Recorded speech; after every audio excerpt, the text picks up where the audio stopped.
Hi, I'm Bill, the artist behind the art class demos and some of the other art instruction videos that you've seen on my channel. I hope you've enjoyed the videos and that somehow they've helped you in your journey as an artist. At the end of this video, I'm going to talk to you about Patreon. It's a program that I learned about just in the last couple of months. So watch at the end of the video and I'll explain what Patreon is all about. Talk it through so everyone knows what we're talking about. Okay, so with these red roses, what makes them successful is making sure that the structure is visible. So we want to maintain the contrast that's there. And I heard I was at a really good art show, and the judge that year, somebody from New York, and I heard him critiquing someone's painting. You could pay and the judge would the next day go through and critique people's work if they wanted. And he was telling her about her flowers, and he said that her darks were too dark, that with flowers, because they're translucent, they don't get strong shadows like that. And I was just thinking, that is not true. That's not true. I mean, yes, it's true that they're translucent, but when you get enough petals, one on top of another, you're gonna get some strong shadows in there, where they're just black. And that's what, to me, makes these red roses dynamic. That's what I want to have in there, is that kind of contrast and dynamic play.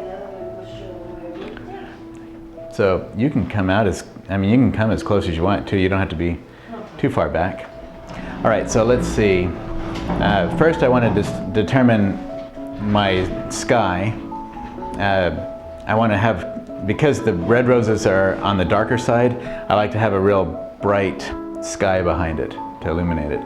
And then they are red, which, you know, I could play with a sky that's more on the green side for that color harmony, but I think instead I'll just go with a overcast day or something and a light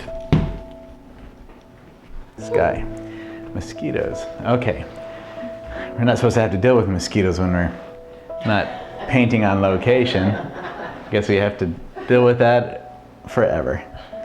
All right, let me see, I'll get some walnut oil out here too.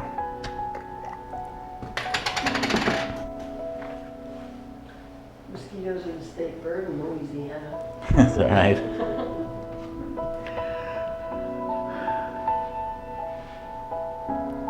Okay, so I'm going to start with the dark middle to begin with.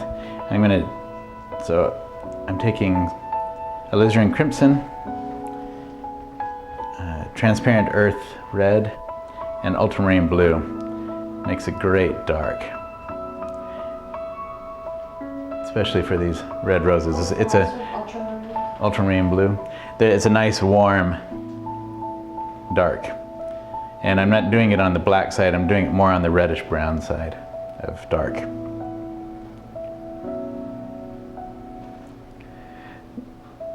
One of the fun things, it's kind of like what a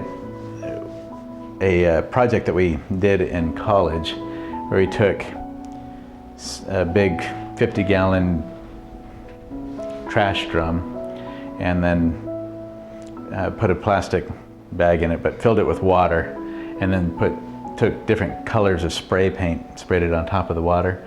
Then we took our art board, dipped it down into the paint and pulled it out, and all those colors just kind of flowed together and swirled, and you had this board with those colors on there. And then once that dried, then we could take either magazine pictures or paint and design some kind of a animation scene out of it, you know, or whatever we wanted. Just so I took paint and I made a little all the swirls down below. It was vertical, and I made kind of a hill out of it with a little girl walking down the hill, but it was all mostly subjective, not tons of detail in there.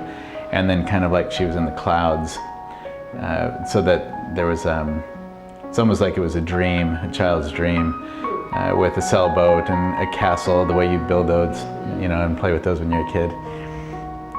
That's kind of what I think about that a lot when I'm painting, because I can come in and put in some dark things like this and not even worry about the shape of a flower. Just start putting in some color like that. And then I can come back in here and I'll show you as we go along how we can just start to pick out. And I'm doing this today because I think some of this can be very helpful when you're constructing a painting, to show that you don't have to have the exact drawing down when you first start. You can come back in and decide your composition and tweak it as you go. It's nice to be able to tweak things when, even if we have a composition figured out ahead of time, often the painting kind of evolves on its own and we might want to change something. So it's nice to know how to come in and change those things. So that's kind of what I'll show here today. Let's see, let's get the sky down.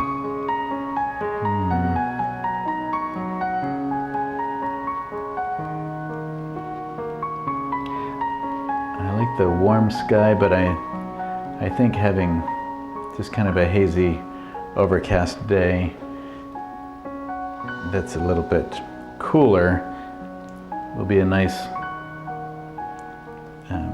play against all that warmth that we're going to be dealing with. So let's see, I'm going to start in my sky with a little bit of a warm undertone.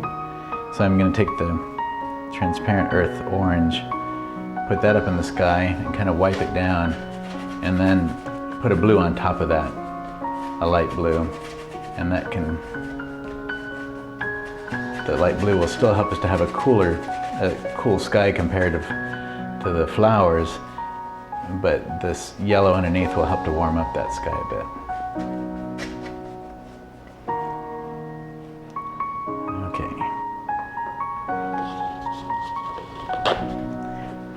So with all of these, one thing to keep in mind is that there is not necessarily any one way to start or end a piece. Same thing as you're developing one up. Some paintings will just cry out for a lot of detail, and for you personally, not necessarily if somebody else was painting it, and then other paintings you might put down just a very limited amount of strokes and it seems finished. So it's important to keep our minds open to whatever our intuition tells us at the moment. Not be so rigid that we think we have to finish something off because it just seems like we have to finish it off. The art doesn't have any rules like that. Much of this really just comes down to the artist. Okay, so let's wipe some of that off of there.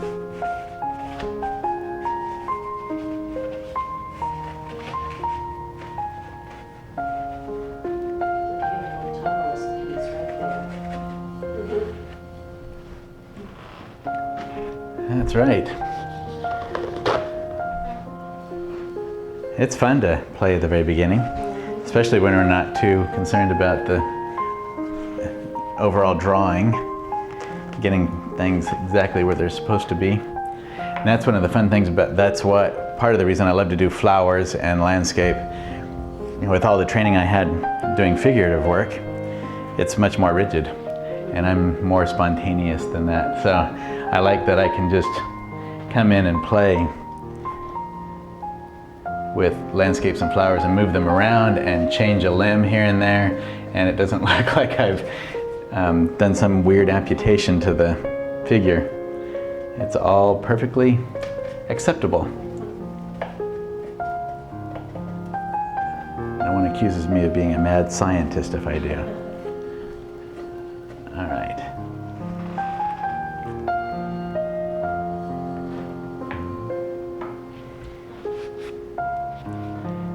And now, let's see, I'll take the same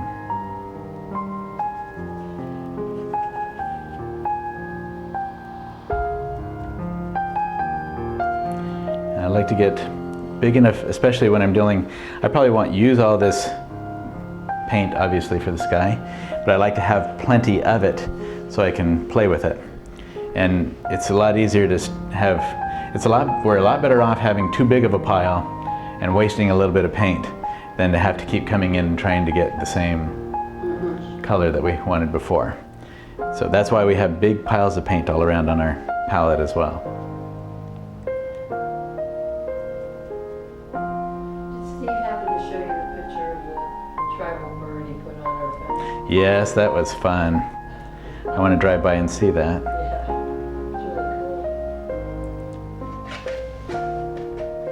cool. So in parts of this, see, I can just kind of dry brush over and that's why I like texture in my gesso too. So I do my own gesso, so that I can get a lot of that brushwork in there. Because then when I drag across, I have something to drag across. I have the little crevices and ridges in there.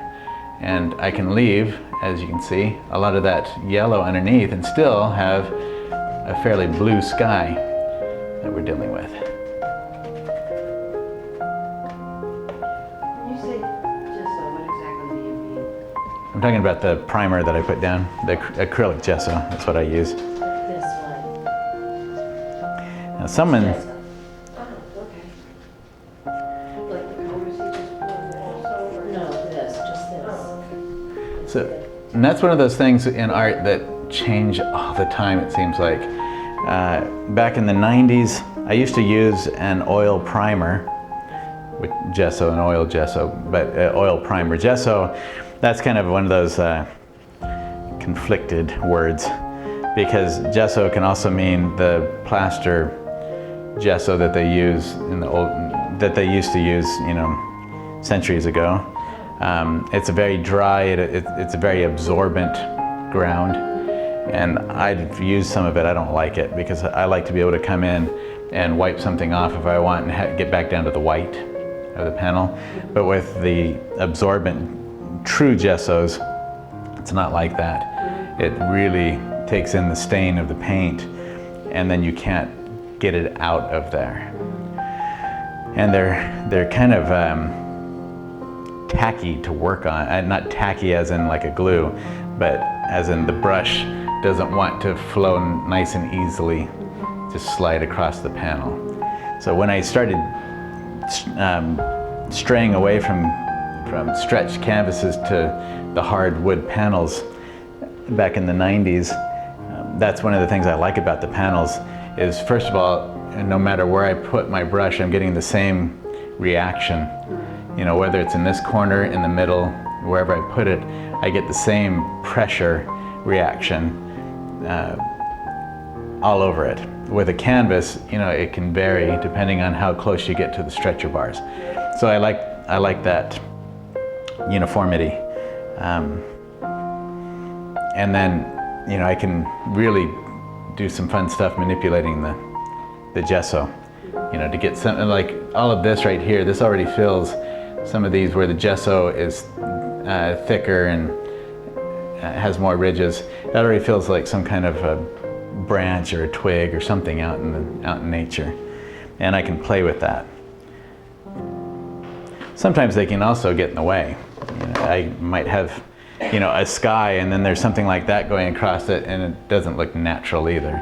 So it can work against me, but it works with me much more than it ever works against me. And I have ways of working, manipulating things a bit, like taking my palette knife and maybe carving down a little bit of the ridge if I need to, or sanding it, whatever. But it's usually something I can fix as I work with it.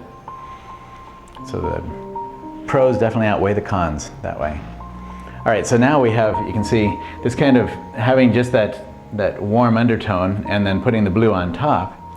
Already it's kind of like one of those hazy days where you have more and less clouds depending on where you're looking, and the sun is trying to filter its way through everything. So it's not like a gloomy rainy day, but it's still hazy. And those are beautiful days for painting, because that's when the shadows are warmer usually, and the colors are richer. So I love overcast, hazy days like that. Okay, let's see, maybe just a little bit more down in some of these areas so that I carry that blue down in where we might be wanting sky to be poking through a bit.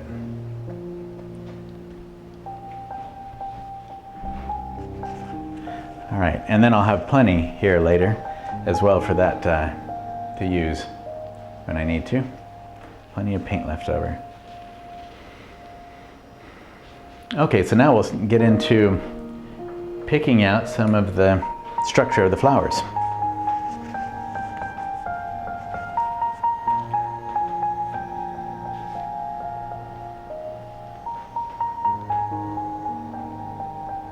Same thing with leaves. You can get all kinds of fun. All right, let me do that real quick. I'm going to put in a few leaves here. You know, I think I'm going to eliminate the sap green normal from my palette and just stick with the sap green deep. I really like that sap green deep, and I can warm it up pretty quickly with my cad yellows over there. So I'm finding that I'm using it less and less all the time. It's kind of a pain to use now. So more of the blues and yellows is what I mix my greens from anyway. Okay. So same thing, I'll get a nice dark green color here and put in, so we can come in and put in a few leaves here and there.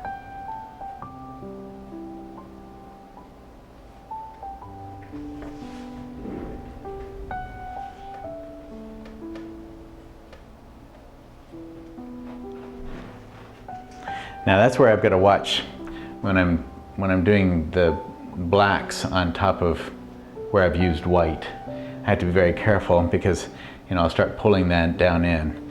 I'm not too concerned right off the bat, but if I get too much white going, then that's going to make creating rich, deep, dark leaves more difficult.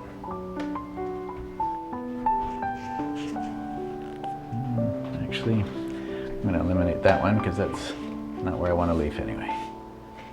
And I don't want that green mixing in with my reds right now. Okay, so let's do, that gives us a couple of leaves to get started with.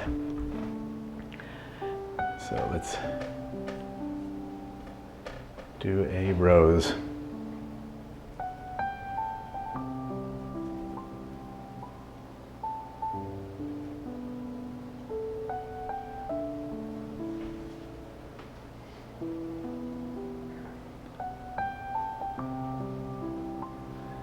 All right, so let's, we're gonna have this rose looking at us straight off, or, you know, looking straight at us here instead of to the side. So if I get a dark enough interior here with that rose, then I can come back and start just laying in reds on top of that.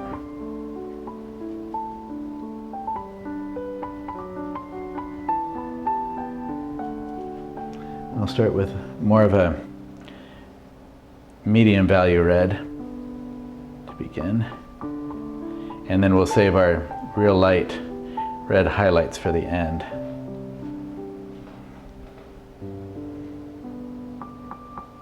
And I found that for these crimson roses like this, the alizarin crimson mixed with cad red medium makes for beautiful red.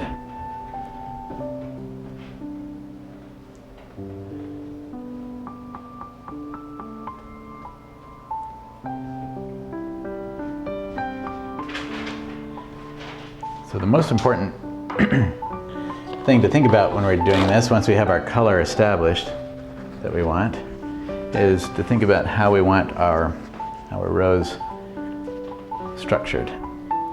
So I'm going to have the light source coming from the top right corner basically and moving down. So my shadow area is going to be down in the lower part, and I'll have a real strong highlight up here on the top of the rose. But since it's a hazy day, it's not like a spotlight effect. It's more just the sun is over in this area filtering down through. So we're going to have a good light throughout it. It's not going to be, huge. It's not like we're going to have it all dark down here and only where the top part is where we have it lit. I'll have light coming all through it, but the strongest light source will be up here on this edge and less of it down into the middle of it. Okay, so we get some of those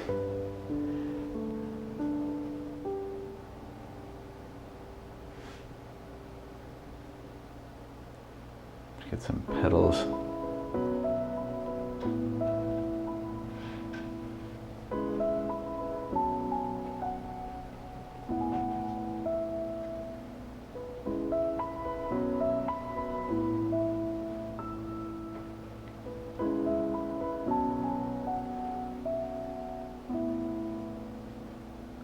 So a lot of this has to do with the pressure of the brush when I'm working. So like this stroke, I push the brush way into it and let the bristles of the brush fan out a bit and widen out so I can get a bigger petal all in one stroke. And then other areas, I'm just using the edges and the corners of the brush and doing a much lighter stroke with it.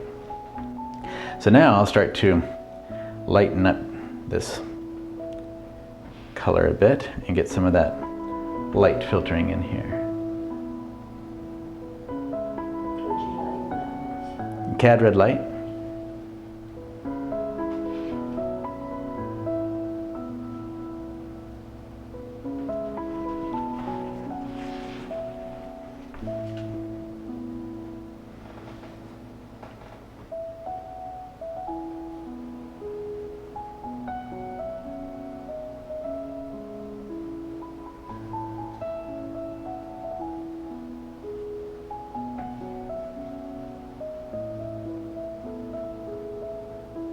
And as I do this, I'm softening out some of the edges that I put down first off so that they kind of push backward into the shadowed recesses of the flower. And then I wipe off the brush each time so that I get good, clean, light color after that. Because once I put it on the brush with all this dark, it's going to pick up all that dark. And I want to know the value that I'm using. I don't want it to become intermixed and muddled on my brush.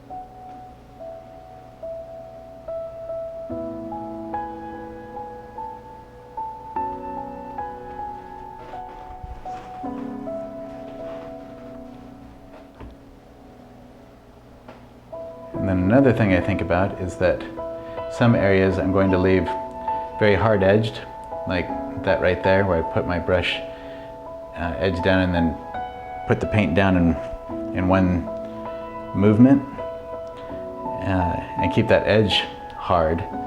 And then other areas I want to really soften out. That all has to do with the pressure of the brush and how we maintain that pressure. So I want these to become soft and kind of push back, like I said, back into the recesses, back into the darks, the shadow areas of the flower. And other areas I want them to really stand out because it's the edge of the petal and it's catching the light. And that then gives me a variety of hard, soft edges, which makes for different areas of interest within the painting.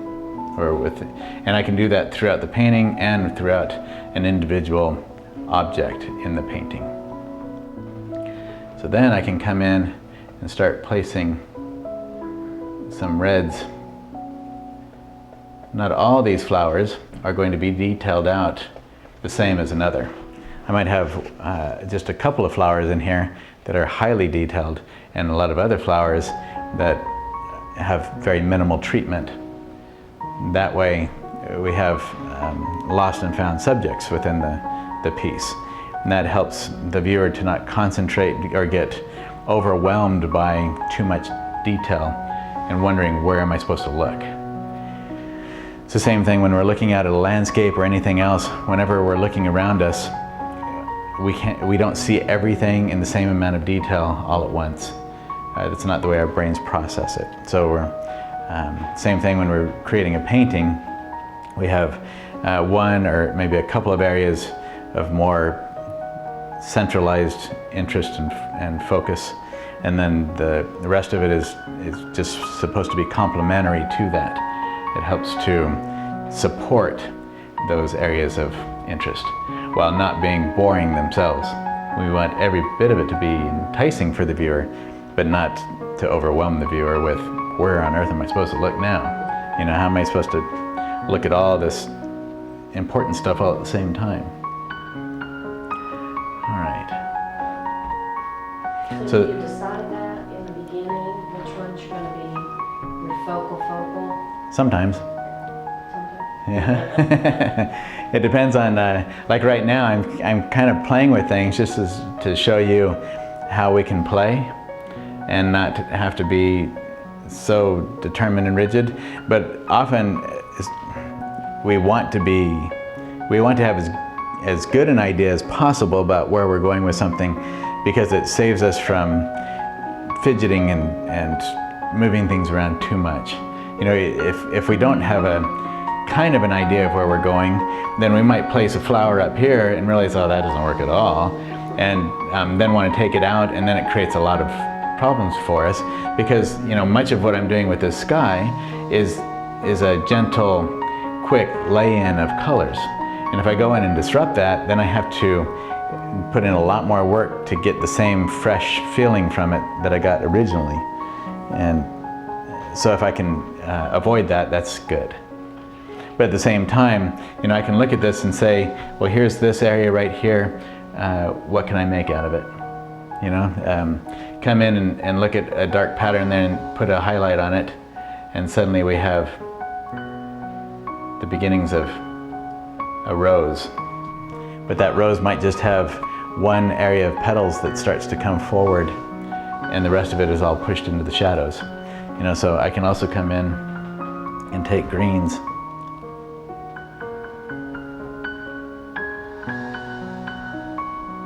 and start pulling maybe a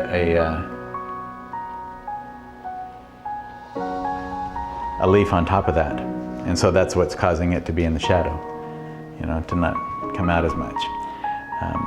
And then if that's the case, then I'll probably have a dark area under here that doesn't get any light coming to it. And it's just the areas that are coming out from underneath there that are getting the light. So.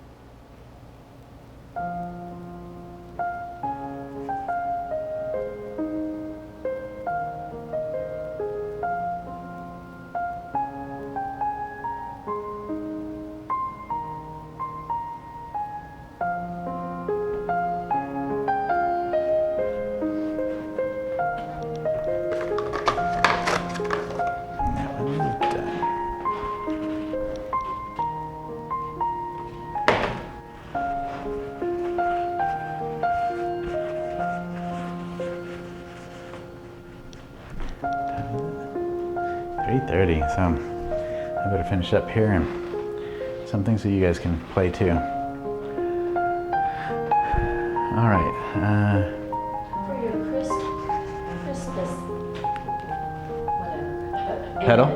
image, did you use pure color or was that a mixed color? Oh, that's where I'm basically just using CAD red light, Okay. especially if it's, you know, if I want a really light edge like that. Okay. So like, let's say the light comes through and it hits just the outside edge of one of these here.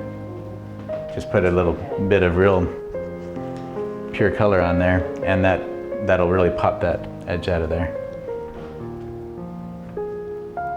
Like maybe I'll put.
Getting too much competing in here.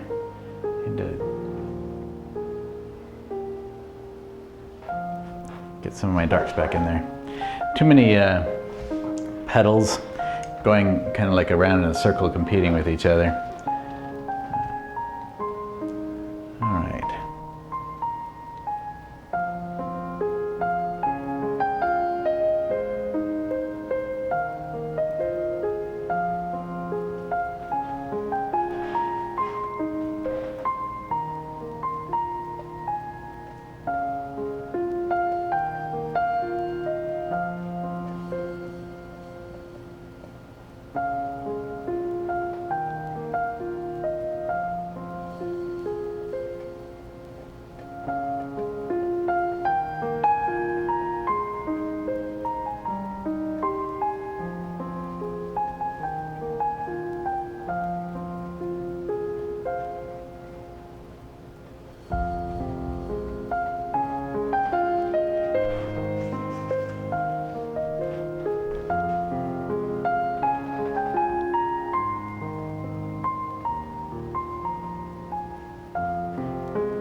This is where the videos are going to be very handy. If you can't see what my brush is doing at the time, you can go back in and look at the video.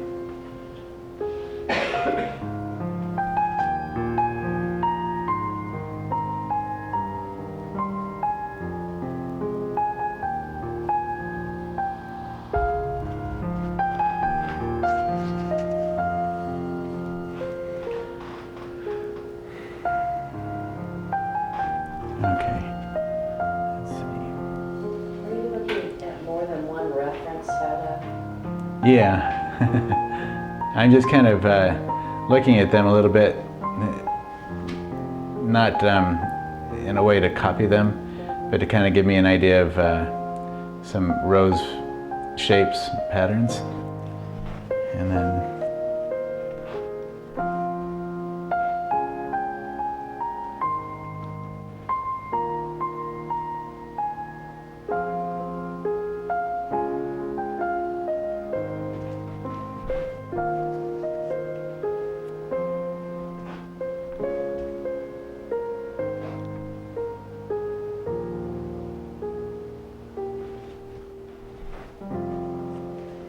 So as I go along, if I don't like the feeling of the rose, then I just kind of glance over and see if there's a petal or something that I've done before that I can pull from that I like.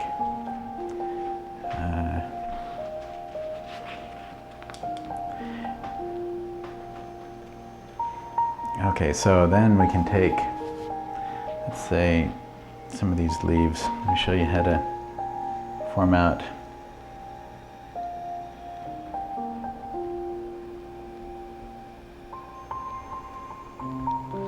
Let's say, like this leaf right here.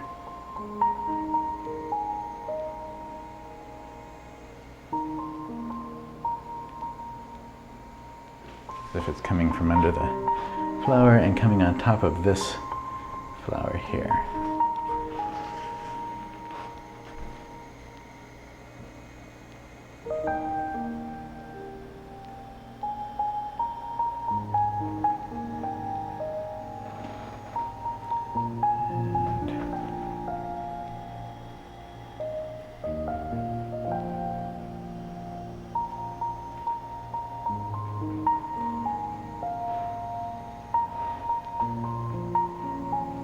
I'm going to put in a couple of leaves that I can use to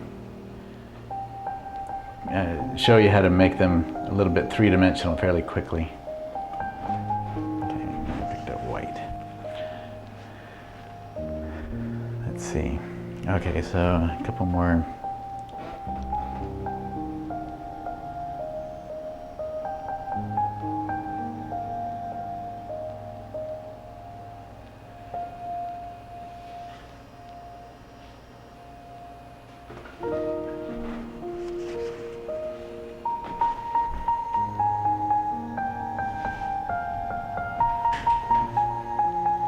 Now, some of this I can add some white to it, but that usually just makes it a little bit more pasty.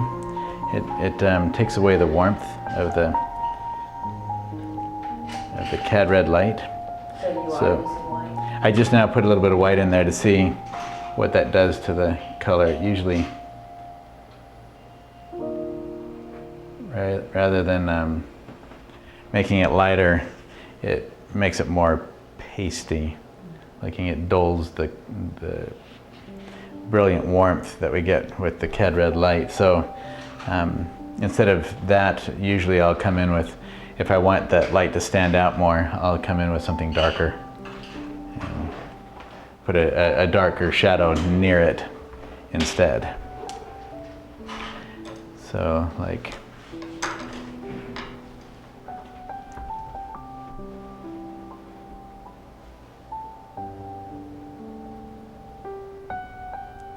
like in this case, let's say I want some area in here to stand out more. Usually I don't put the darkest darks out in this area because that's where the petals, it's just a few petals, so the light is coming through those more. It's generally down in the center of it where there are a whole lot of petals and they're one on top of another, keeping the light from getting down in there. That's why, like with this bright highlight right here, I have it on top of one of my darker darks. Same thing right here, where that is, I have that strong light there.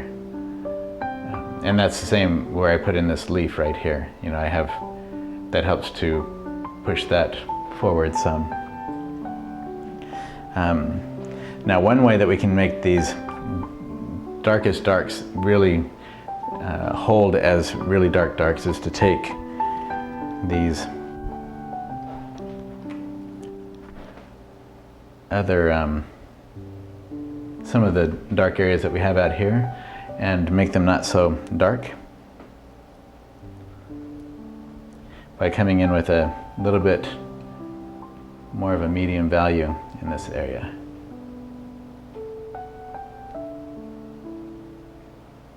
And then keep the darkest darks towards the middle of the flower. So that variety of values can start to help push the darkest area over a little bit and make those more significant, rather than having darks everywhere around it. And then we can take that and make it not quite so dark. Lighten up the value a bit as we come out from this petal there, as if it's getting a little bit more light there.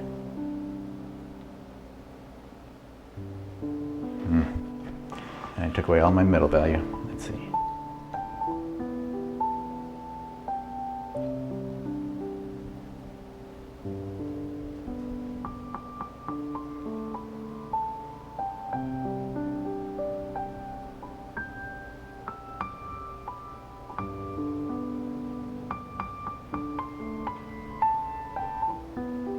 So what I'm going to do is restructure this here a bit. And then just pop in some of those darks afterwards. And I'm doing this just so I can show you how to different approaches to the same situation. Okay, so now that I have some of those more middle value reds, and I can take some of that same stuff and place it in some of these other flowers here.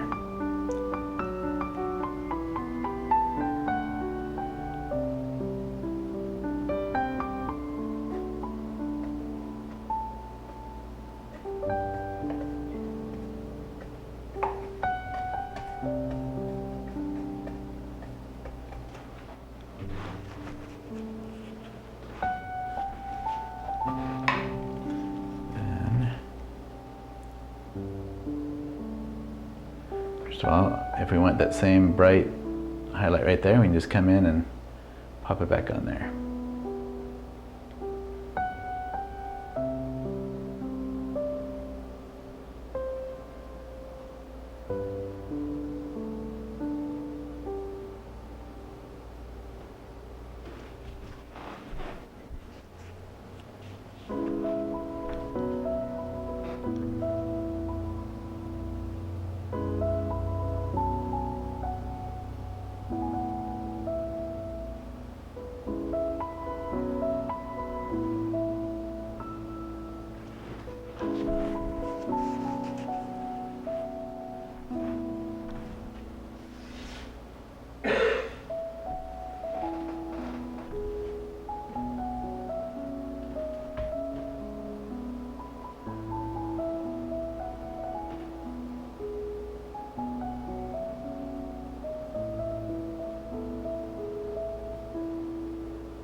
Now I went and I took just now and put a light color on the edge of this, and it looks so much like that one.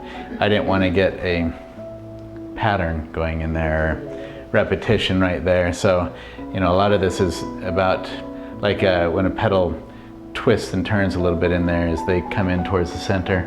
That's what I'm trying to do with some of those, is create that feeling of those twisting and turning. So let's say now I want to have some of these really pop out a lot. I can come in like at the bottom of this one and put some of that real dark color right underneath it, and it'll help to pop that forward a lot more. If I want some of this up in here,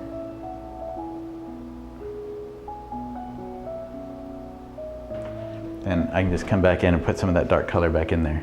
So you can see there's more than one approach to everything that we do in painting. You don't look at an artist doing something and say, ah, so that's how you do that. There is no, ah, that's how you do it. Or everybody would do it that way every time. And then art would get boring, because it would no longer be a challenge. So what it is that it's all about problem solving. And with most problems in life, there are multiple ways to go about addressing that problem. The main thing with art is to get it to look the way we want it to look, and that's it.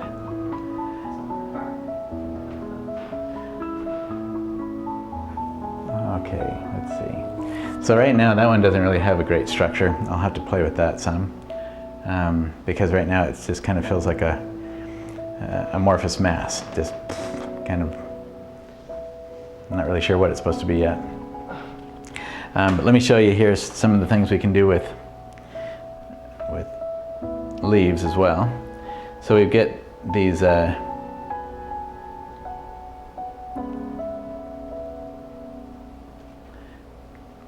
dark masses there.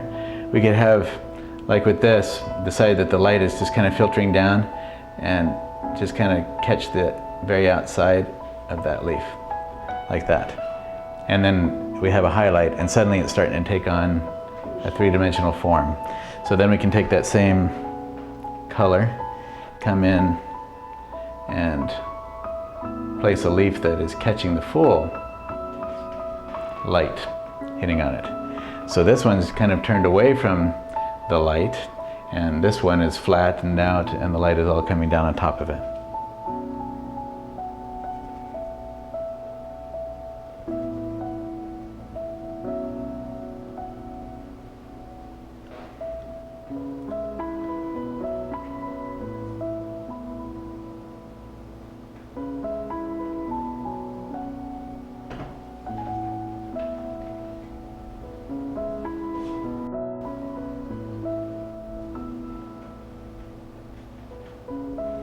Just barely touching my brush in there, trying to pick up just a little bit of that phthalo blue. Green some of these up a little bit. And this is where the roses can start to get fun, because those greens will really help the reds to feel better. Having that complementary color nearby, it makes the roses much happier. They like that. Nature likes that, to have complements near each other. So let's say we have, since this is kind of a climbing rose situation, I can have some of these just climbing right up into the stratosphere of our piece.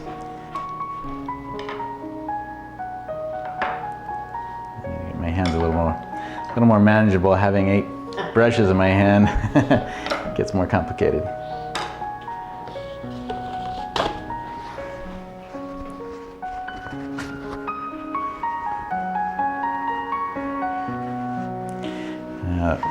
One thing about all this is it doesn't make it very exciting for people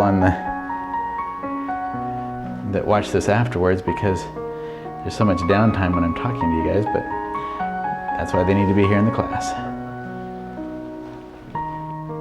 Okay, so I'm going to get a few more leaves out here around.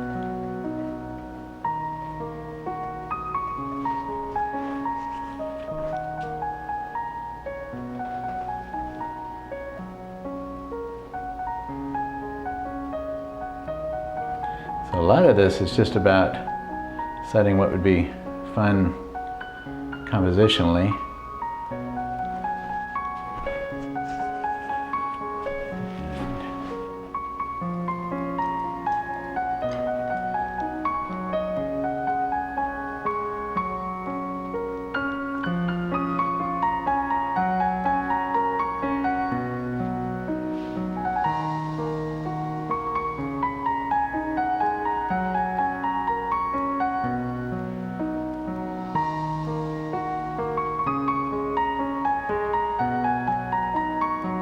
Deciding if we want to have, you know, a more serene, just a couple branches going, or if I want to go whole hog and have a real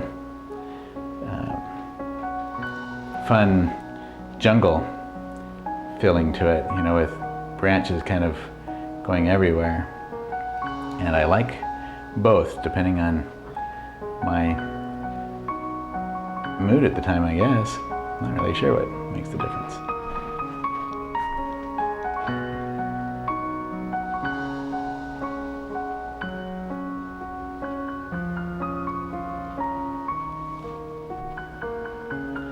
And these branches can really help give direction and structure to the overall painting, because now the roses aren't just kind of floating there, they're attached to something. And so same thing with the branches, can have areas of light and dark.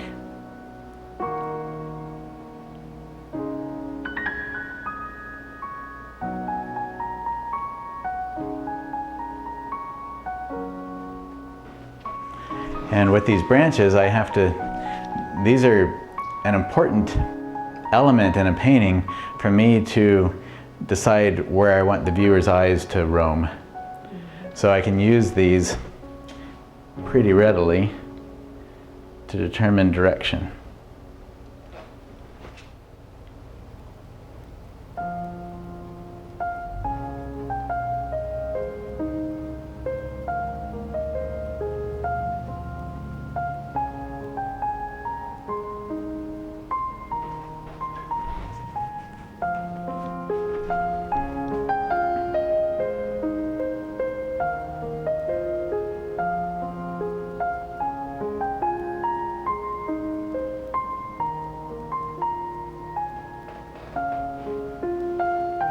And as I come, You sit still.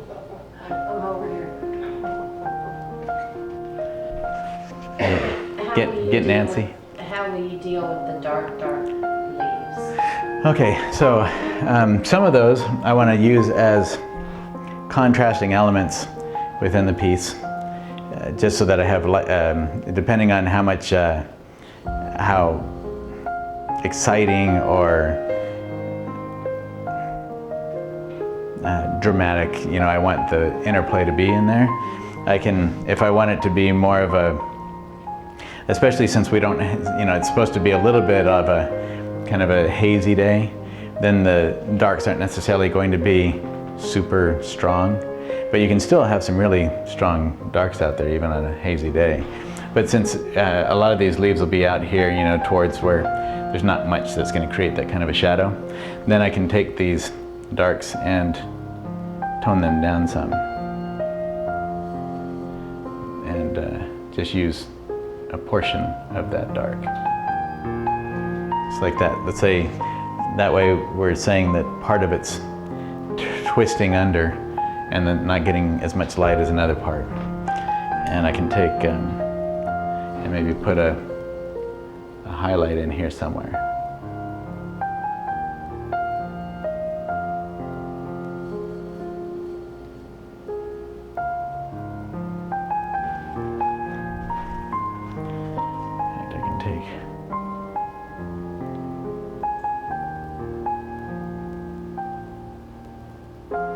Really punch up some light highlights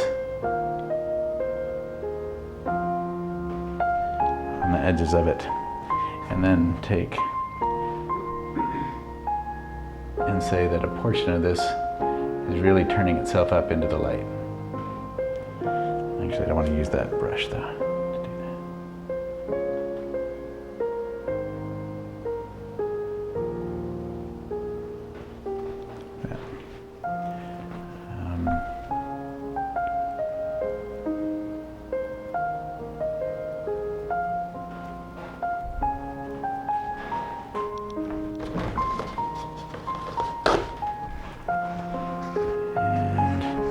Now, likely it's not going to be as dark as what that is,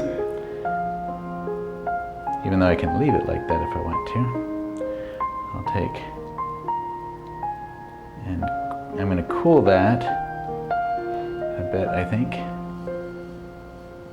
and lighten it some.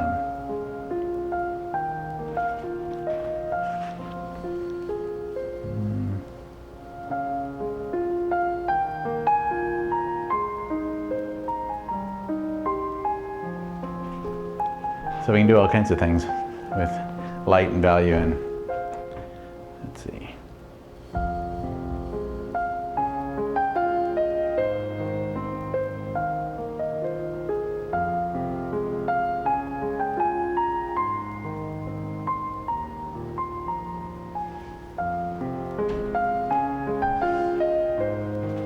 See, going on top of those darks, then we can still have some little ridges. We can go on top of most of that dark and leave certain areas, like in here, that help to create better structure, of light and dark in here, without having to come in here and put that dark into it. So that's why I put these dark patches around, just so I can kind of create a rhythm or a movement in the piece early. And then I determine how much of those darks I want to keep fully. So some of them I might keep almost entirely. Like this one, I can warm it up or do something with it just by coming in with like leaves off and get kind of a red vein to it.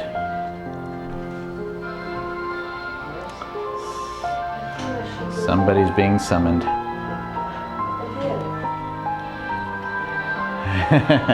I think phones have a life of their own. Even when we shut them off, they come back to life on us. So let's see. Now let's say we want this part of the leaf to kind of fold towards the light more. Come in and grab a little bit lighter color and not necessarily do the whole thing, but maybe just catch some edges of it. Just like that. Then that starts to, it's like the leaf is kind of folding in on itself. You know, it just makes it more fun to look at, I think. And we can still leave a lot of the dark that we have there if we want to in the end. Let's see.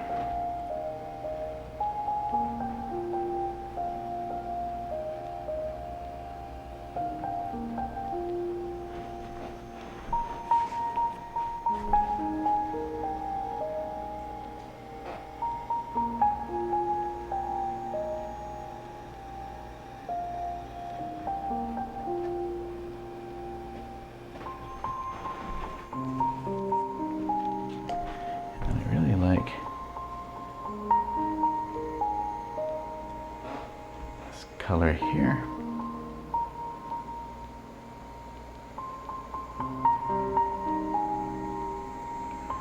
Maybe there's a little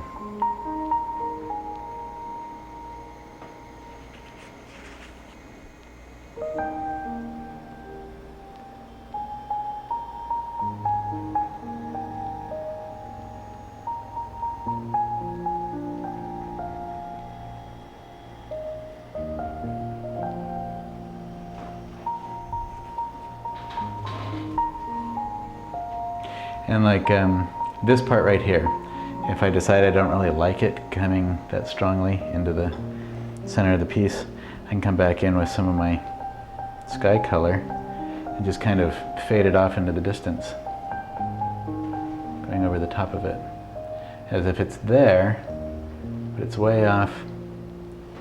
It's going farther back out there, you know.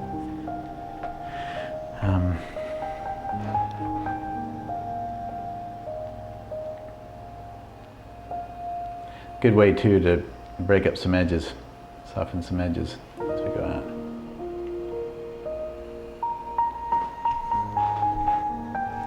So don't worry about something like that. You know, if you put something in and go, oh wow, that's just not what I wanted, and we don't have to resort to the paper towel. You know, you can just, there's so many different ways to take care of something like that. Yes. Right back. Oh, sorry, it's kind of a mess right now. The girls just moved out and went off to college. So we've got stuff everywhere, but it will be organized. My tool room will be organized here shortly. As long as the main studio is in good order.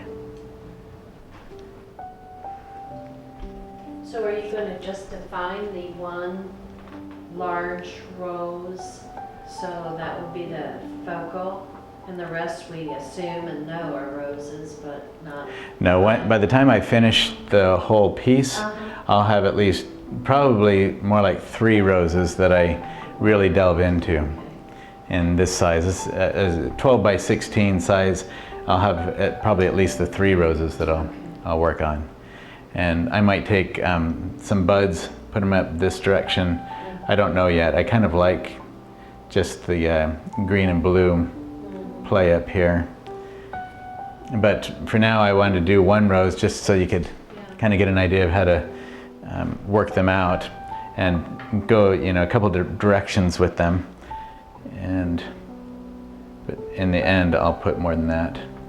So like with this, I probably actually want to have even a little bit more with more petal over on this side, and having it turn a little bit. So I'll be turning that more. Let's see, let me get a little bit cleaner color.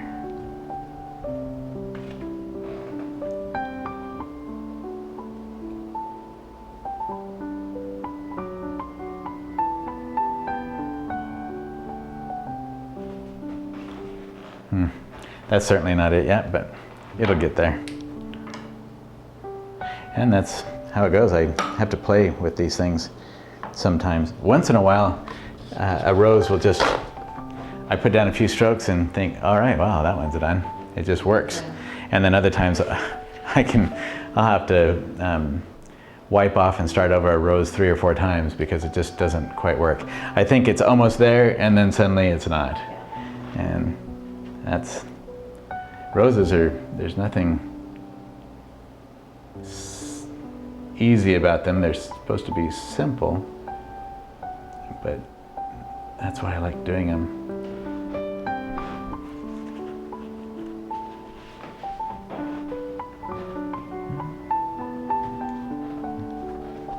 In fact, I think I'll use my leaf brush for a minute.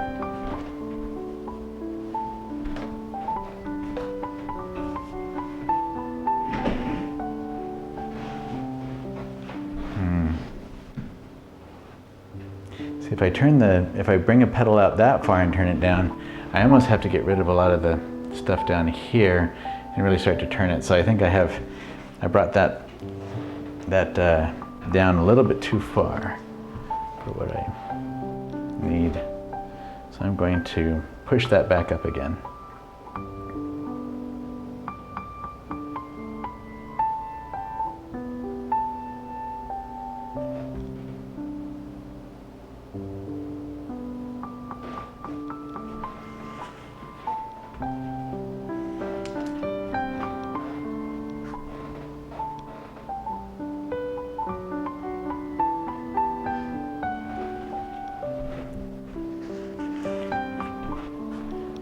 Come back in with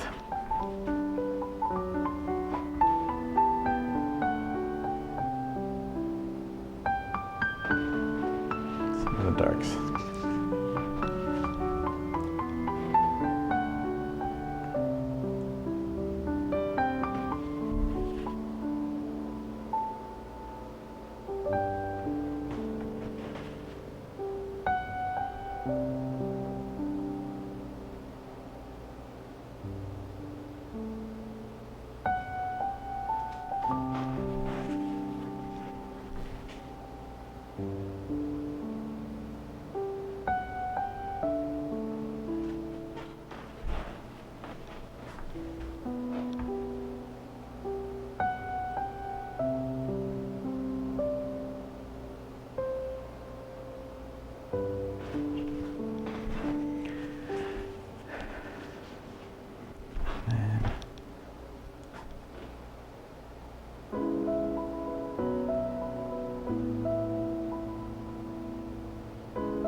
Well, that's just not working at all yet.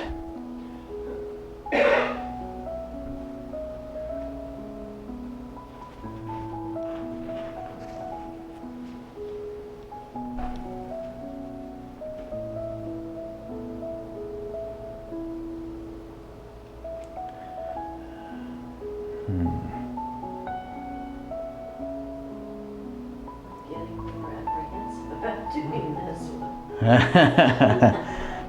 Sorry about that, guys. It was supposed to be nice and simple, easy peasy, but I'm No, this is good, very good. but I am making it look a lot more complicated than it should be. That's because I was... It's good to see you can fix something you don't like. Oh yeah. That's why we use oil paint. It's much...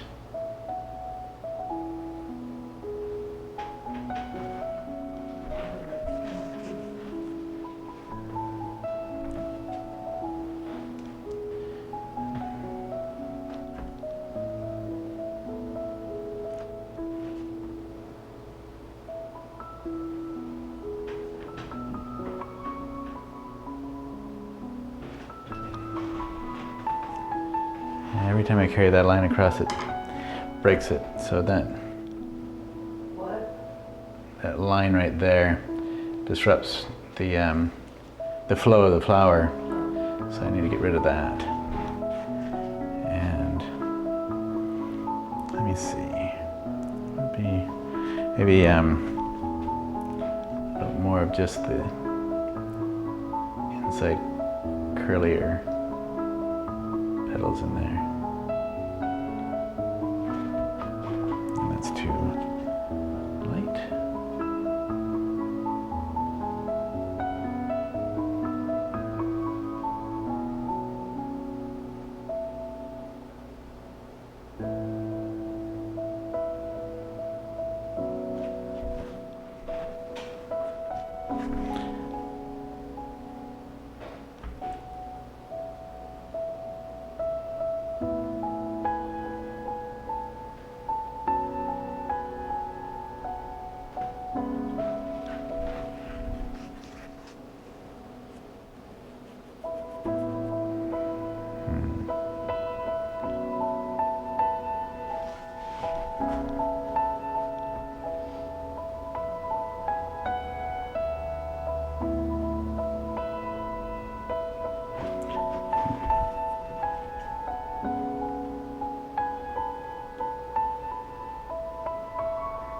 Too busy, and the structure's just not holding together up there. So oh no, it's not. I mean, can handle wet paint and working together. I need to get rid of some of that busyness. So it's in fact, I'm going to wipe some of this down to the panel, so we get a little bit more play with the panel coming through. And then I'm going to simplify my flower structure here.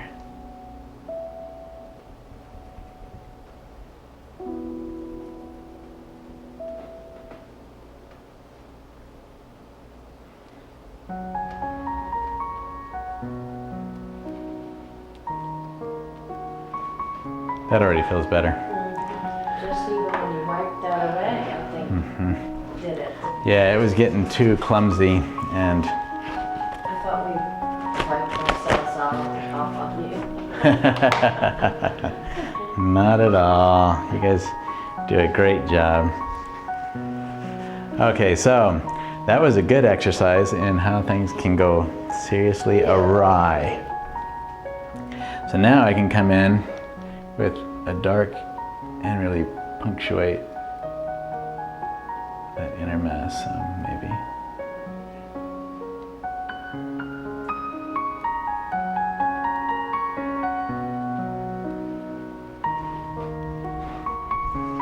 And then instead of getting it all cramped together in the middle, maybe I'll just have a couple of simple areas of petals just barely catching the light in there.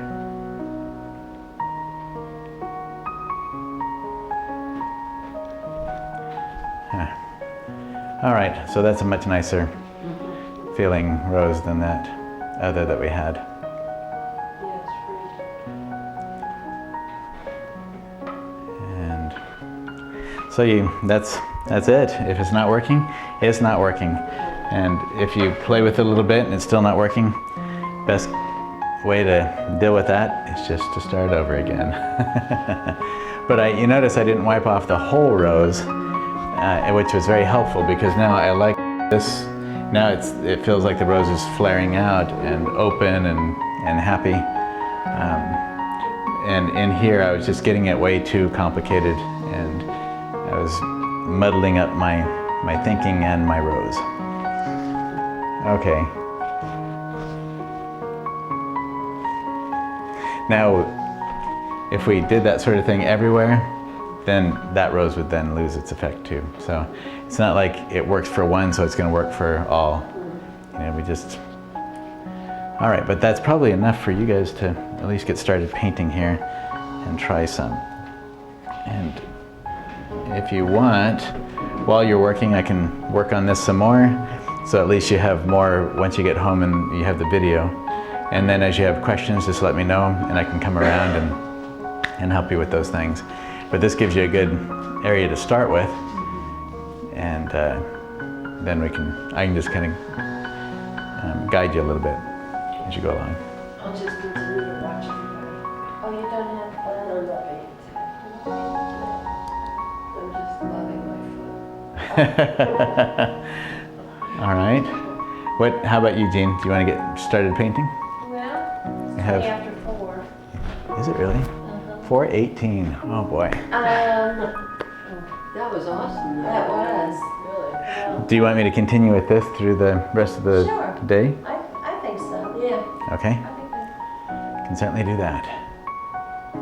All right then. What are you going to do with black leaves? Oh, I think they should look black and dead as. Good to have a little death mixed in there, isn't it? Okay, so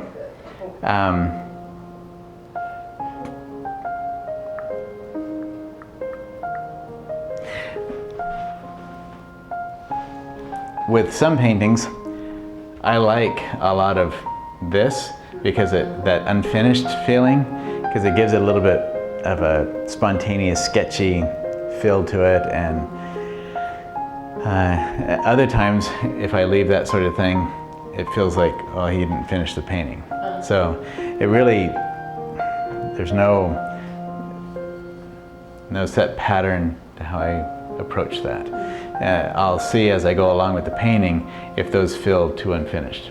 So on some paintings, I can come in and finish off just kind of like an area of it and leave the rest of it unfinished, and it works out great. Other times, I come in and do a lot of finished work throughout the whole painting. And generally speaking, I don't necessarily know how much I'm going to finish a piece until I'm working on it and it feels like it needs more or needs less. Well, if you finish along the bottom and it's detailed, doesn't that keep you down there at the bottom? Yeah, it depends on how I use the detail, and because if I put a lot of detail in areas like this, then I will make little branches and twigs and leaves that point towards the areas of greatest interest. So I use those things to still point up. I try to make sure, I'll have Christy come in and look at it and tell me if it's working or not, but I want to make sure that things don't pull somebody, like a branch like this can easily take someone and pull them right out of the painting in a way that they can't get back in very easily. And so those are the things to watch for. But otherwise, sometimes it's just fun to put more detail into pieces. So like, let's say, I can come up on a branch like this and put a little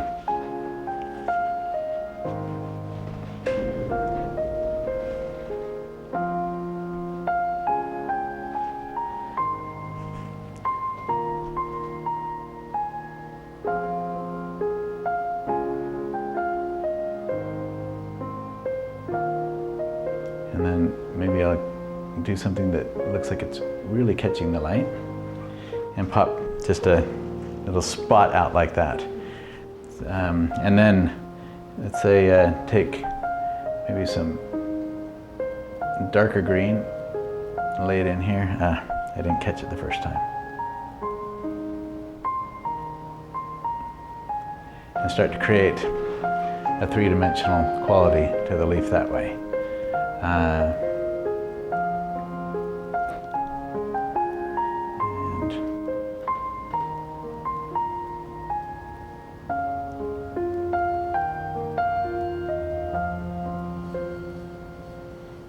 And on something like that, popping a bit of pure color into it can really liven up the leaf.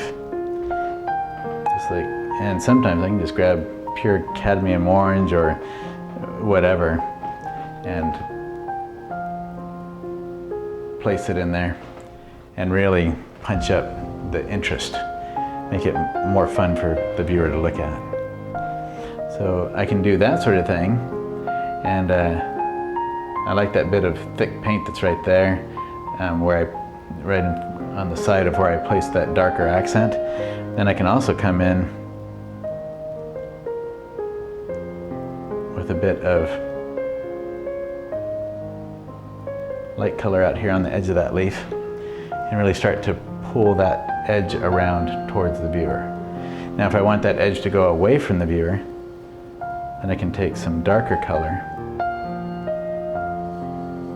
and put it on an edge to make it so that it's see what I'm doing when I put the darker is saying that that's turning away from the light. And so then that's rounding that away.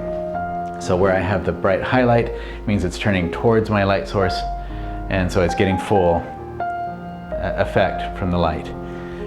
If I want to turn something away from the light, then I'll use a darker, because it's then in shadow if it's being turned away from the light. Well, howdy. Thank you. You can just set it over here. Did you guys have fun? Yeah. All right. Thank you for picking that up for me.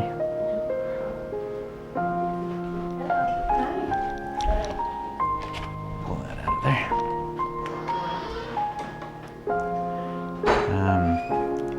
So then we can go through just like that with leaves and branches in here and determine, let's say we have this guy sitting out here. If we want to do something with it, it just seems too boring and we want to liven it up. Then we can come in with some color and start to perk up areas of it. So I like to take where there's a turn in the branch. Thank you very much. Are those the Kirtland ones? Never mind, I'll look at them later. And where there's a knob or a twist in a branch, often that's where it'll have a really great catch of the light and shadow. So kind of like with aspen trees, that's why I enjoy doing aspen trees so much. So I can take like this little knob and put some pure color in there, or maybe take a little branch off the side of it. So I put those in as if they're, I mean, they look kind of thorny right now, but just because I can play with those then. Like put a little leaf coming off. And then I start creating something that is more interesting that way.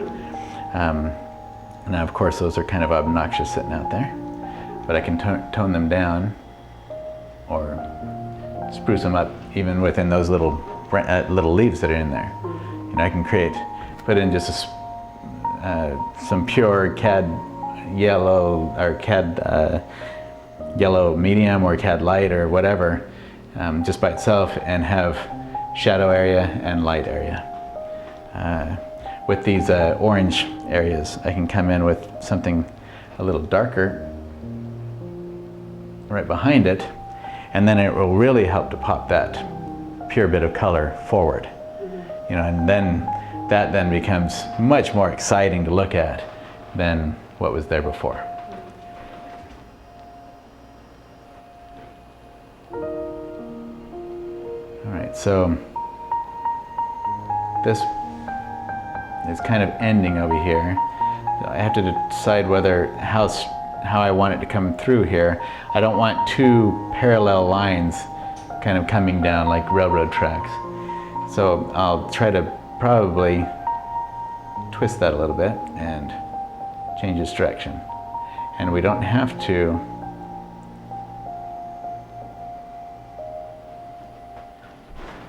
okay, so you see, thinking about it before I put something in there will help me to come up with something more fun than just two straight lines coming through the picture.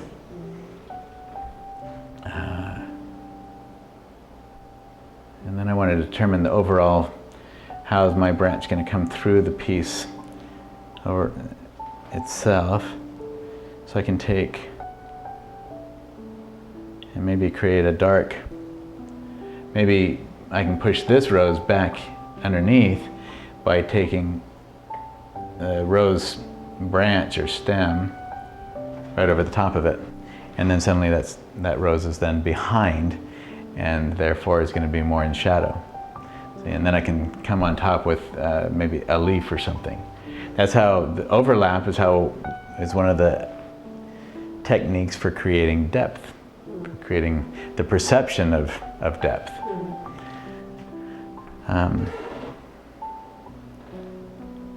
Then I can maybe do, some other little one branch coming in here too.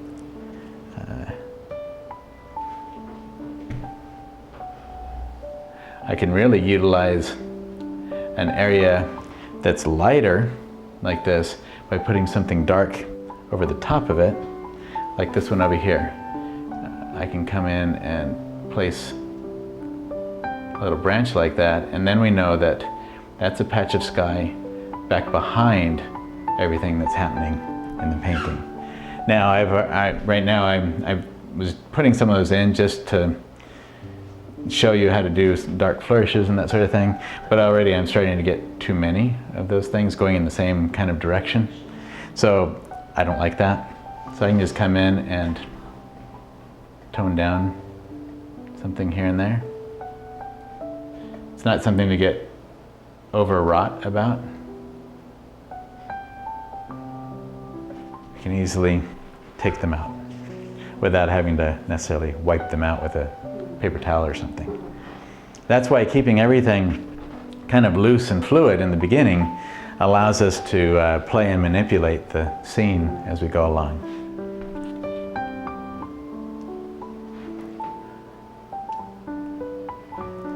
All right, so instead of having this end right where the rose kind of ends, I think I'm going to carry that a little bit farther up.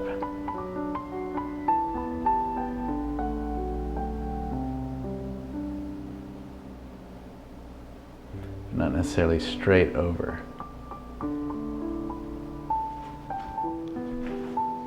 There.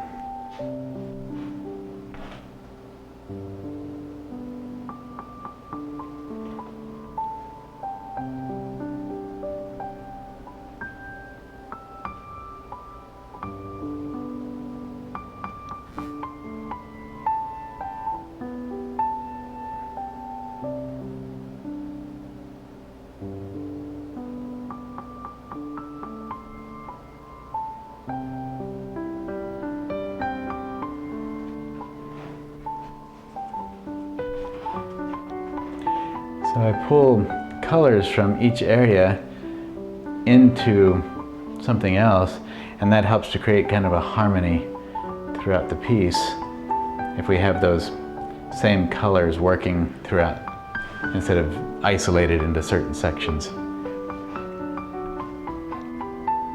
where are the other roses that you're going to define? Where are you going to place them? I don't know yet. I was just having fun with some of the branches and leaves and things.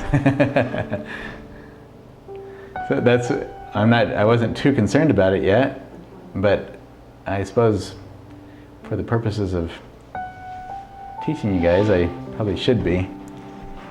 Let's see here. Well, I was just wondering if I would guess correctly. Okay. I almost like this right here, just being the way it is, but that's kind of a natural spot for something to be developed because it creates almost that triad that can be so effective in art and paintings.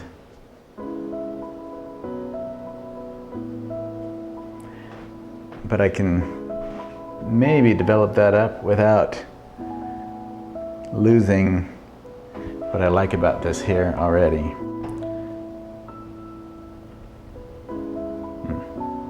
Guess I can take the lid back off.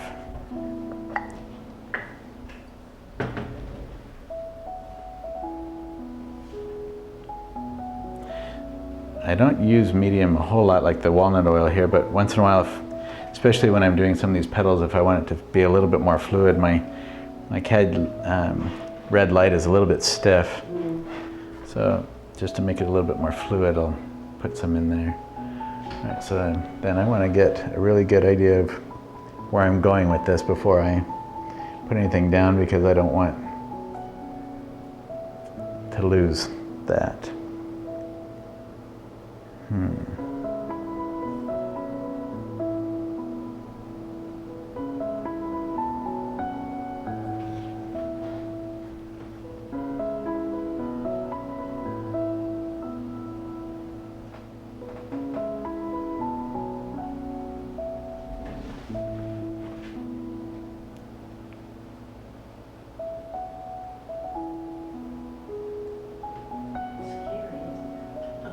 No, not at all. It shouldn't be scary. It should be fun. But I kind of draw in the air, and that helps me to see. It helps me to form a picture in my mind of what it would look like if I actually placed my brush against it and put the paint on there without actually putting the paint on there. That way I can, kind of fill it out. A lot of people will they'll step back and they'll use their thumb to isolate and take something out. That's kind of what I'm doing with my air drawing, is I'm seeing a little bit what it would look like if I place it down.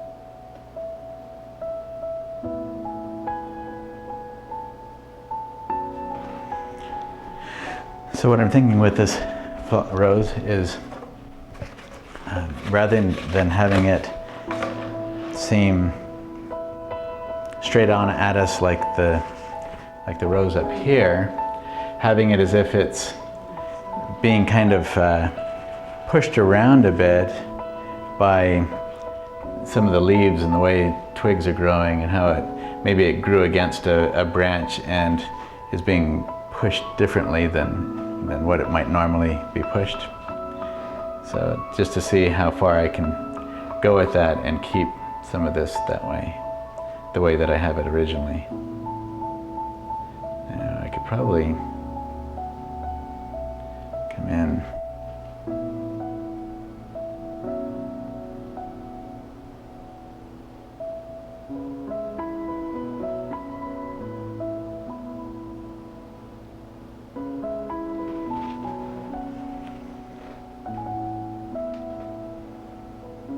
And if that was confusing what I said, I apologize. I know what I'm saying in my mind, but it might not have come across in translation that way.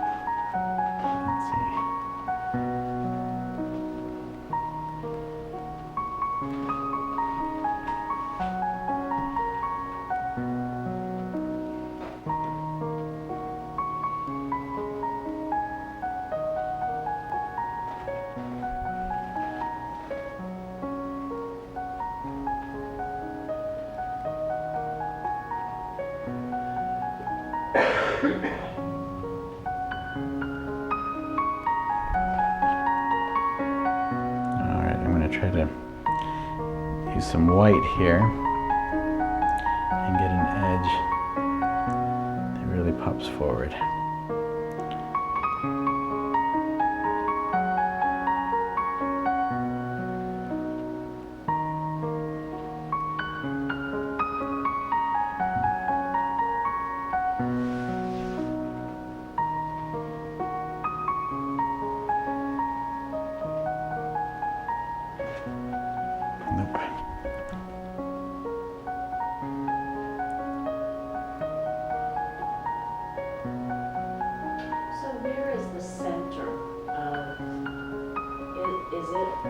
The one that opposite side. the one I'm working on right now? Yes.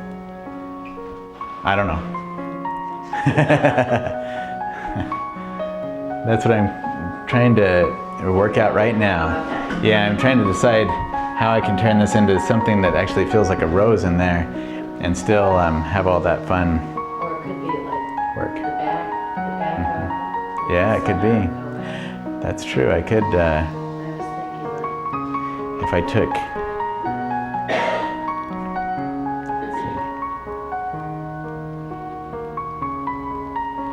then you still have that nice strong color on there. yeah, if I took like, in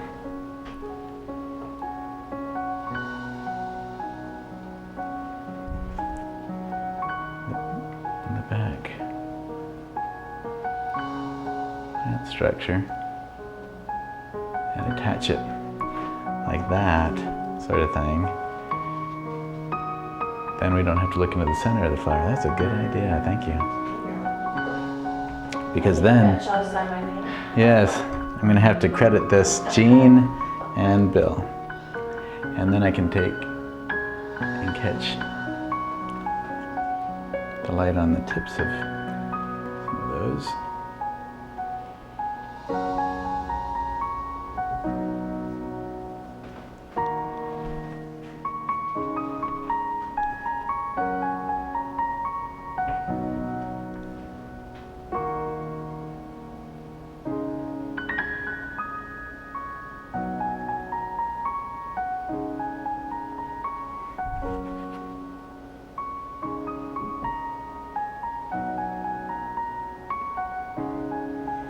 And we have a bristle stuck in there. Those aren't too much fun.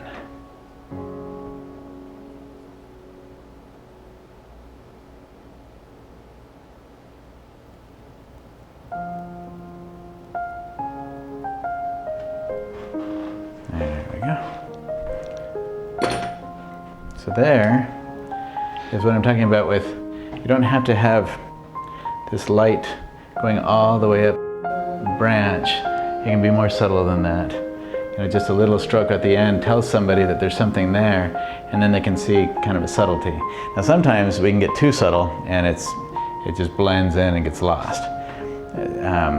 But oftentimes we're too worried about them being obnoxiously obvious, and then it loses all the fun for the viewer that way.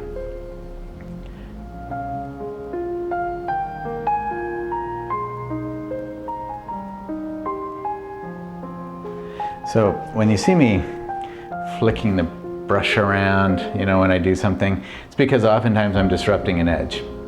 I don't want necessarily a constant. I like this one right here, so I'm leaving that right now.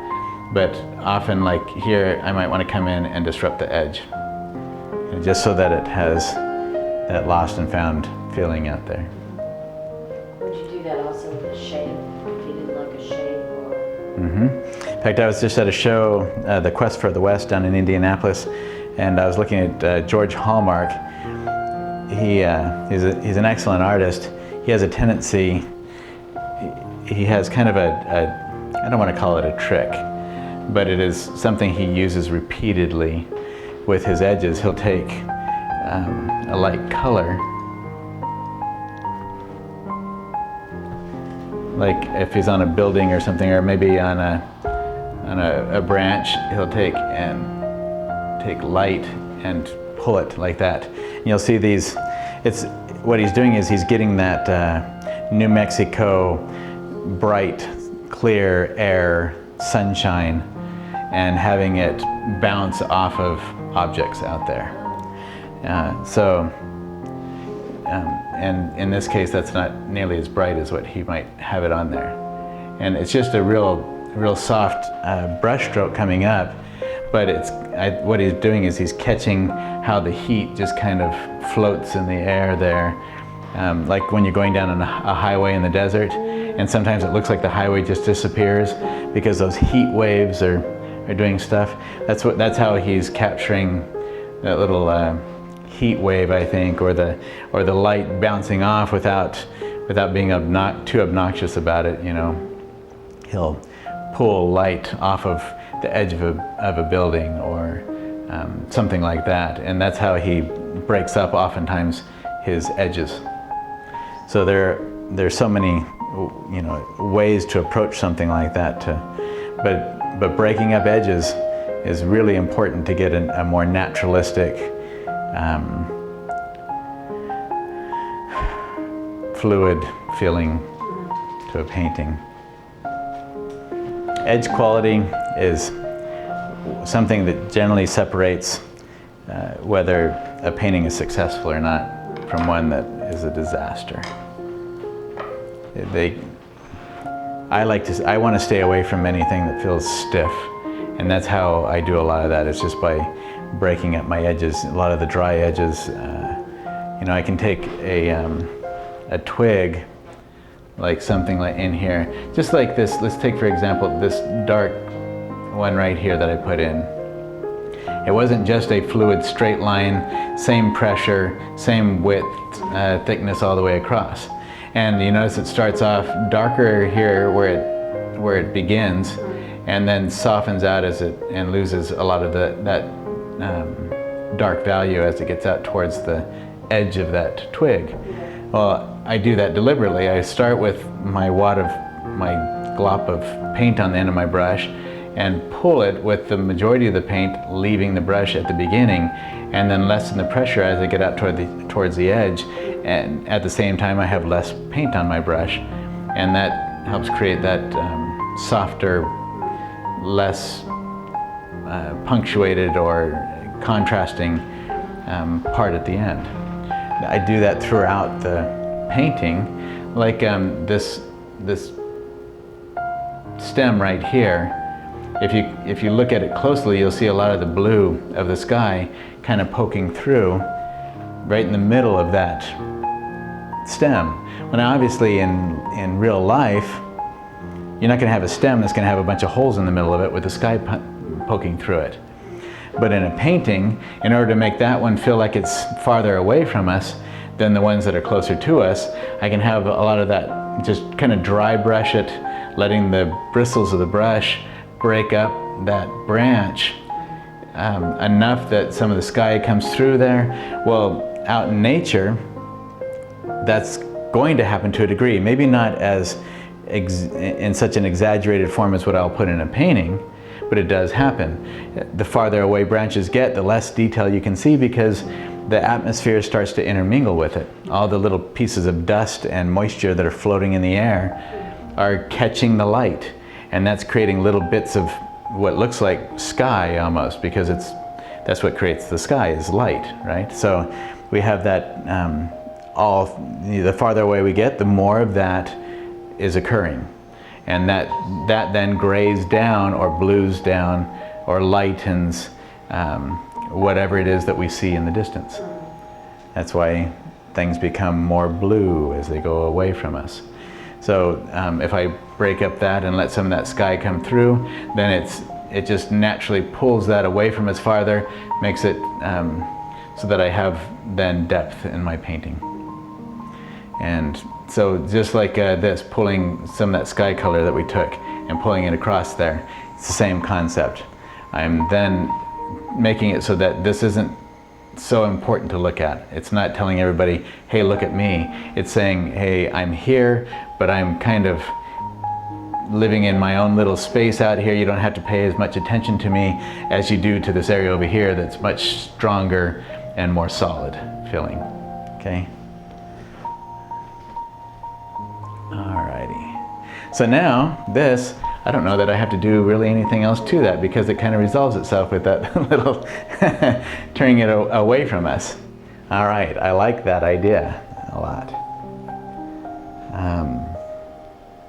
That one leaf, that real dark leaf, all I see is a crow.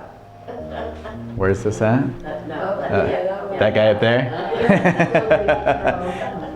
I need some sound effects with it. Caca. All right, so. I know you're not leaving it like that, but my eye goes to it. That was one of my favorite parts in the painting. Now what am I going to do? put All a right. beak on it. That's right. That That might work. Okay.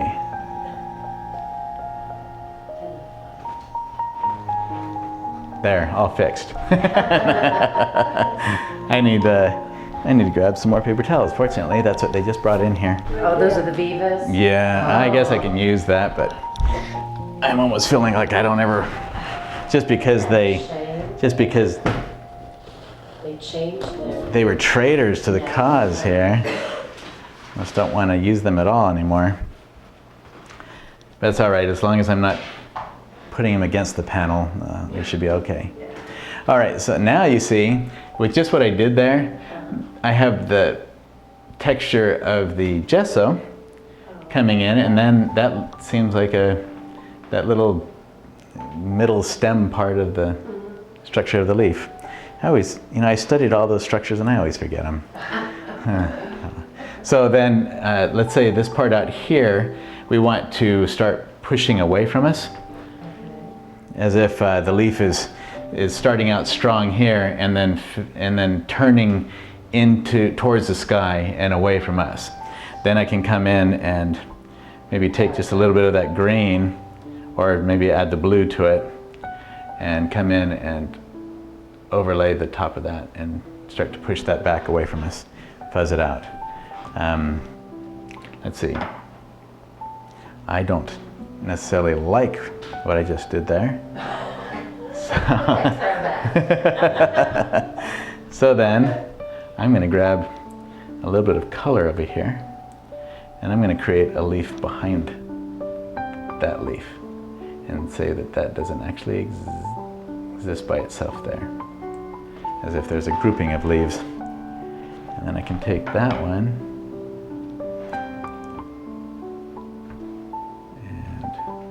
and I don't want to have these two leaves the same. I don't want to turn this into a pointy leaf like this one and have them compete with each other. I want variety all the time through the So you through the really painting. don't care about the actual true leaf Structure? shape? Yeah. No, I know, because it depends. I mean, sometimes rose leaves will turn and twist in a way that you can't tell that they're rose leaves if you were out there looking at them. And then other times they'll be full on, so we can tell, oh, I'm looking at a rose leaf. Right? So, no, oftentimes the person who's buying it isn't necessarily buying it because I am a botanist or somebody who, has structured everything perfectly. They're buying it because they like the feeling of the painting. And that's what artistic license is all about.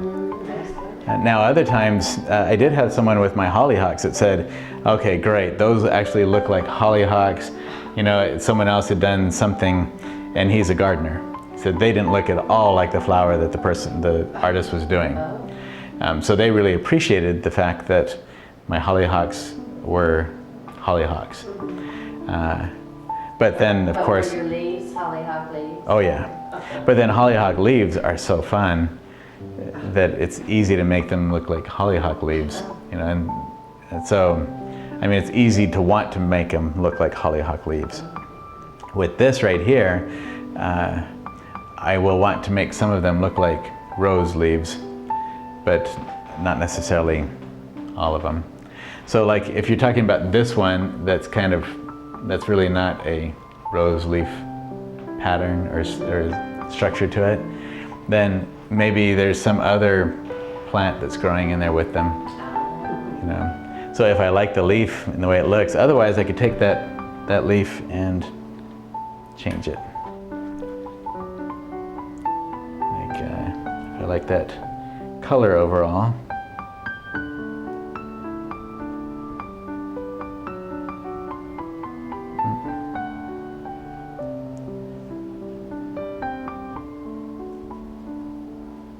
I can take and just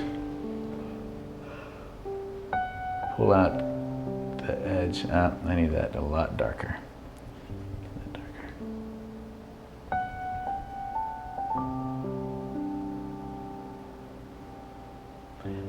Not even the color that I want.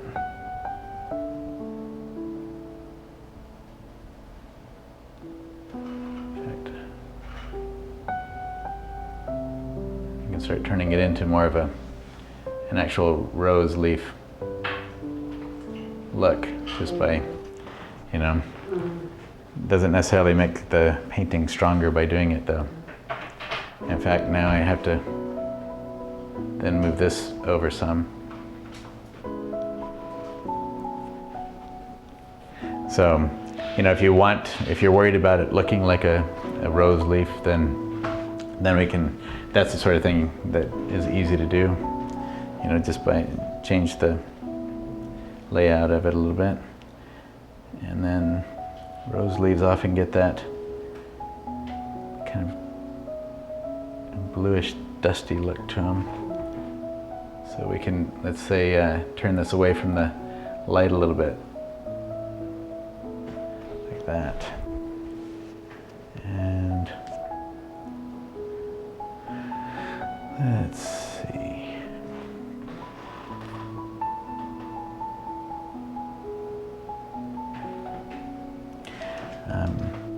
That's a good idea.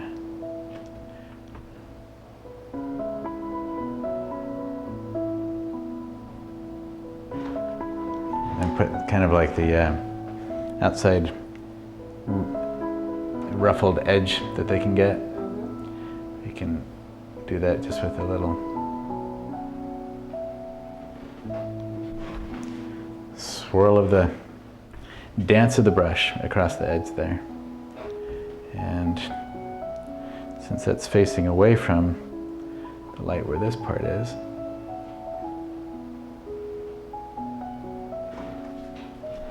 put that in there.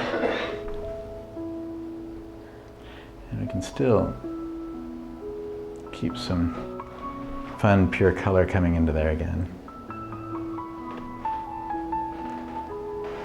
And then I might want to take and put on the outside of this highlight some shadow, because they get that kind of ruffled leaf edge to them. So I can just do that by having the highlight and then taking some shadow behind the highlight and creating that light and dark play that way.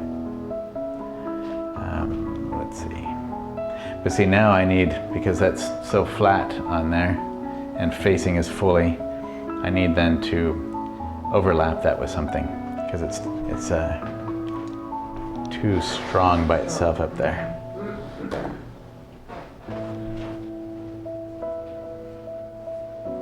It makes you look at it. Mm-hmm. Yes, it's demanding a lot of attention.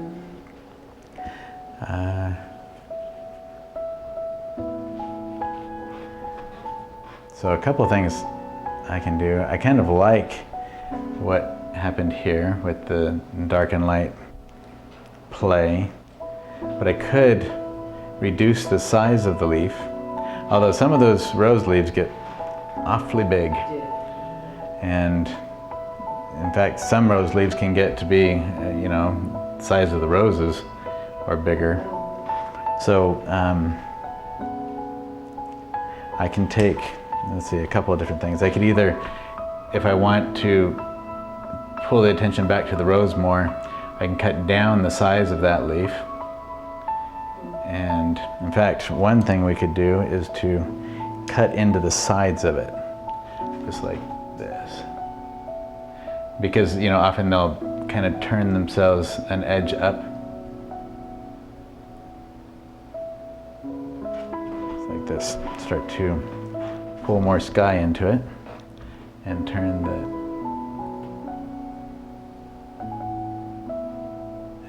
shrink that leaf a bit.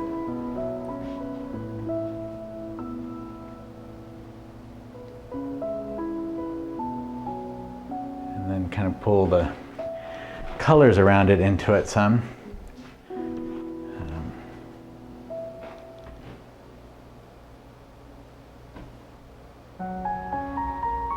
That way, I can still keep that dark and light contrast. And then take some of the rose color and pull up into the sky so that the rose is overlapping the sky and not the other way around.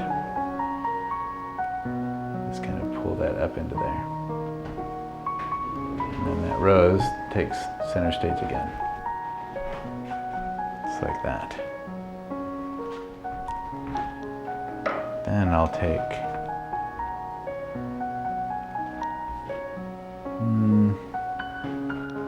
maybe a little bit of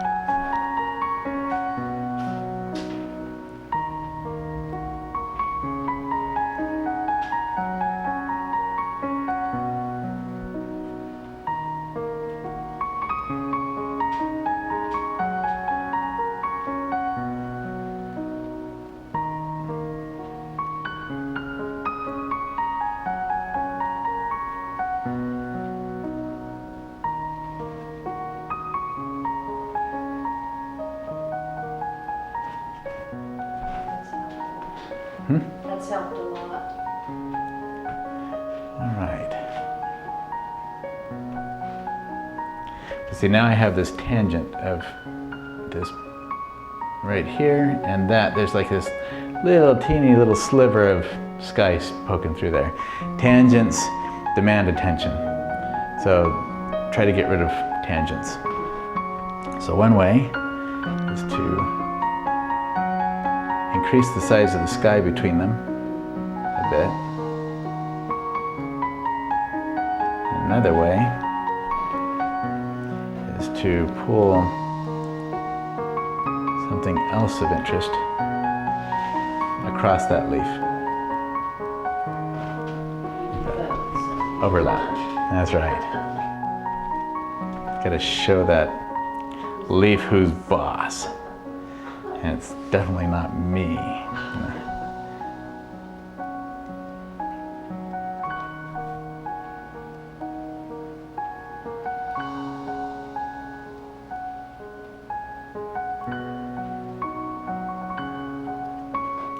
So now that I did this right here, I don't want to have this one and this one going off like that, because that then calls for attention.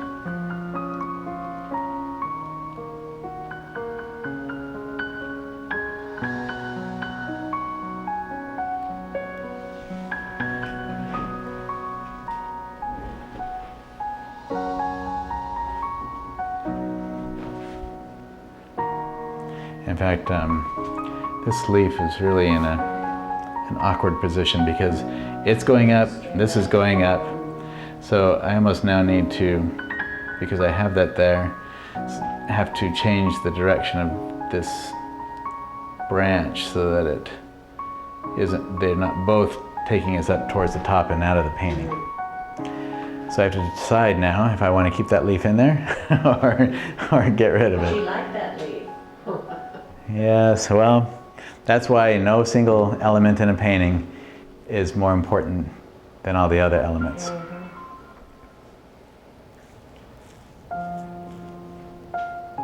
It's after 5, Is it really? Oh, wow. according to my watch. Okay, well, I hope that was at least instructive for you to see how some of that goes. Oh, sorry. Well, there goes that. That's what happens when my class is over, people just don't like it. Sorry. I'm not changing it. I'm sorry. That's great. No, I'm glad to know it upsets you so much when the class gets done. Yeah, that's it. Gosh. Patreon was created by a musician whose fans wanted to do something to repay him for all of the videos that he put out on the internet for free. Producing videos like the art instruction videos that I've been doing takes a lot of resources, money, time, especially time. And most artists don't usually have a lot of either of those in hand. So he created Patreon to kind of mimic the patrons of centuries ago who loved the arts and wanted to support the arts. I've put thousands of dollars and hundreds of hours into making these videos available. The editing on some of these has taken a lot of time and a huge learning curve for me just to figure out how to make it all work. And I've had several fans ask how they can help. Well, Patreon makes that possible. So if you're enjoying these videos and you want in any way to help offset the costs involved in creating them, then please click on the button below and go to my Patreon account and see what I offer there and how you can help. I appreciate everything that you do, and I appreciate you watching the videos. Like most artists who teach and share what they've learned, I really hope that these videos are a blessing to you and that they help propel your journey as an artist. So whether you choose to help make these videos possible or not, please feel free to keep watching and enjoying them. Now for those who choose to help me keep these videos coming in the future, thank you very much. And besides these videos themselves, I have some other great gifts that I'm offering as well. So go over to my Patreon account and see what I've got in store for you there. Thank you very much. You guys have a great time painting. Thanks for stopping by. Now get out there and paint your own masterpiece. Oh, and before you go, don't forget to subscribe to my channel. And if you're interested in any of my videos, just go to my website at inmanfinearts.com and you can find them all there. Have a great day painting.